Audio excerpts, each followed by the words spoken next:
God has a way of making everything all right. If you don't believe in yourself, then there's no point in trying at all. I think it's important to sort of instill some type of action based on the faith that we have in ourselves. Like if you truly think you can do something, then it's your responsibility to go out and do it. The biggest mistakes come from impatience, leaving too soon, settling too quickly, reacting instead of waiting. But when you practice patience, you make better decisions. You give yourself time to see the full picture before acting. You avoid unnecessary stress because you trust that what's meant for you will come at the right time. Trusting the process means understanding that delays aren't denials. Just because something isn't happening now doesn't mean it never will. Some doors stay closed until you're truly ready to walk through them. Some things don't work out because something better is ahead. He wants you to stay in faith to receive the package, because he only delivers to Faith Street. If you step off over here to I Don't See How Boulevard, he don't ship there. If you get over here to I Don't See How Circle, he does not ship there. He only sends the boxes to Faith Street. So when he sends it and you'd have moved off Faith Street, the package gotta go back. It's just like UPS or the post office. If they send you a box and you ain't home, they take it back.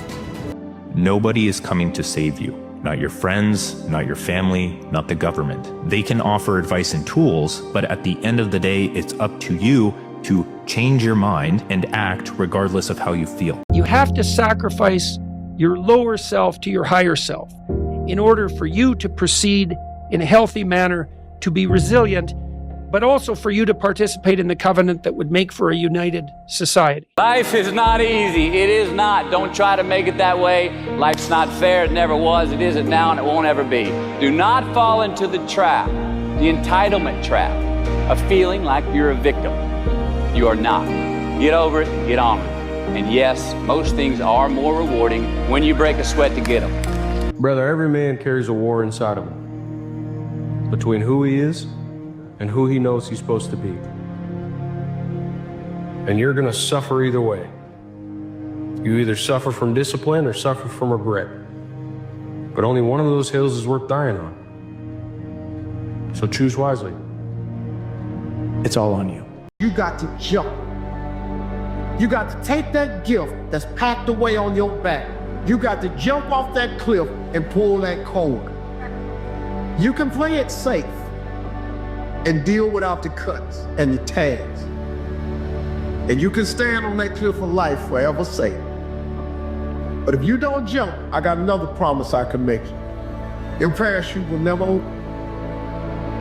You'll never know. You have to see that this world can become what you decide it will be. That you are presented the tools, but tools require an architect and a creator. Tools require someone, in seeing what is not yet there, to pick them up and build. And so maybe this is the time for you to ask, what am I building? Where am I going? And when my day starts, both feet hit the ground and I walk out the door, what am I moving towards? So we created this in our minds, false evidence appearing real. We made it real in our minds. That's why Churchill said there's nothing to fear but fear itself. That's the destructive monster. So turn off things that can contribute to your fear. Turn a deaf ear to people that all they can do is talk about how negative things are because they have bought into the consciousness of the world. Start attending workshops, seminars, listening to tapes on a daily basis to begin to recondition your mind, to retrain your thinking. Faith comes by what? Hearing and hearing and hearing. Listen to things that can empower you, that can enable you to create a new reality for yourself, and a new life for yourself. You might appear to be strange around most people. You know, most people think you're strange if you're happy today. People say, how you doing? I said, better than good. Whoa, what's wrong with him? Just go around smiling and watch people. Look at this. This is a weird guy over here. Because most people don't smile. Watch them. Look at their faces in the morning. Here we go, another Monday morning. How you doing? Haven't had my coffee yet. Don't ask me. If you want to know something about yourself, sit on your bed one night and say to yourself, you got to mean this. Like, you got to be desperate. This is no game, this. It's like, my life is not everything I want it to be, and perhaps it's not everything that I need it to be. And by need, I mean my life is so unbearable that the suffering that's attendant upon that is make me nihilistic, cynical, bitter, resentful, homicidal, genocidal, unable to have a good relationship, prone to punish people for their virtues because of my jealousy, driving the proclivity to see evil everywhere except within my own heart. Like, these are problems, man.